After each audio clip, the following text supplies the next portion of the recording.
అవునమ్మా మీ టీచర్ ఇంత బాగా నేర్పిందా, మేము రోజు పోతున్నామే మాకు రాదే అంటాడు. అప్పుడు హిందీ మేడం నాకు గుర్తొస్తుంది.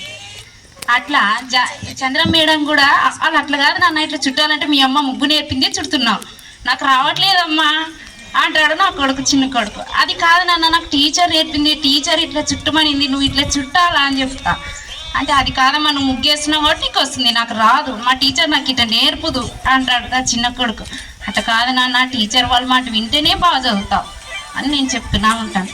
అట్లా కొన్ని రోజు ఒక టీచర్ ఒకసారి నా లైఫ్లో గుర్తొస్తూనే ఉంటారు. కానీ నా పిల్లలు ఎప్పుడు ఎదుగుతారా, ఎప్పుడే స్టేజ్కి పోతారా అని నాకు ఒక బాధ. ఎందుకంటే మనం 7th క్లాస్ చదివినా మన స్టడీ బాగుంది, పిల్లల్ని ఎంత పట్టి చదివించినా పిల్లలకి అస్సలు అర్థం కాదు ఆ స్టడీ. ఎందుకు అని నాలో ఆవేదన, ఏం అర్థం కాదు. పిల్లలకి అల్లరి ఎక్కువైంది, చదువు తక్కువైంది.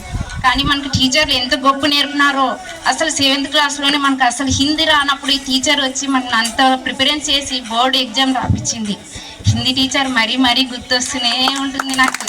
అందుకనే థ్యాంక్ యూ మేడం. ఉమాదే టీచర్ కూడా తెలుగులో బాగానే ప్రిపరేషన్ చేసింది. సుధాకర్ సార్ అంటారా, కోపం వచ్చినప్పుడు కొట్టినప్పుడు అయితే నాకు సుధాకర్ సారే గుర్తొస్తాడు. ఎందుకంటే గట్టి గాత్రిస్తే తప్ప పిల్లలు మాట ఏంటనేది అయితే సుధాకర్ సార్లో నాకు అర్థమైంది. అట్లా చంద్రం టీచర్ అంతే, ఎందుకంటే శాంతి మీదుగా చెప్తుంది. ఆ ఓర్పు నాకెందుకు లేదు, పిల్లల్ని ఇట్లా కసిరిస్తున్నా, వాళ్ళు ఇద్దరు చెప్పలేకపోతున్నానే, టీచర్ వాళ్ళు ఎందుకు చెప్తున్నారు, ఇంతమంది పిల్లల్ని సపోర్ట్ చేసి నేర్పిస్తున్నారే, మనం ఇద్దరు పిల్లలకి చెప్పుకోలేం ఇంట్లో హోంవర్క్. అందుకని వాళ్ళు కూడా ప్రిపరేషన్ చేయాల, పిల్లలు చేయాల, టీచర్స్ని చేయాల. అందుకనే పిల్లలు మనం అనుకున్న స్థాయిలో ఉంటారు. అందుకని మన పిల్లల్ని మనం కూడా మంచిగా చెప్పుకుంటే వాళ్ళు మనకి చెప్పే స్టేజ్కి వస్తారు, మనం వాళ్ళతో చెప్పించుకునే స్టేజ్లో ఉంటాం. ఎందుకంటే మన చదువులు చిన్నవి, ఇప్పుడు చదువుకునే వాళ్ళ చదువులు పెద్దవి. అందుకని మనం వాళ్ళు బాగా ప్రిపరేషన్ చేయాల.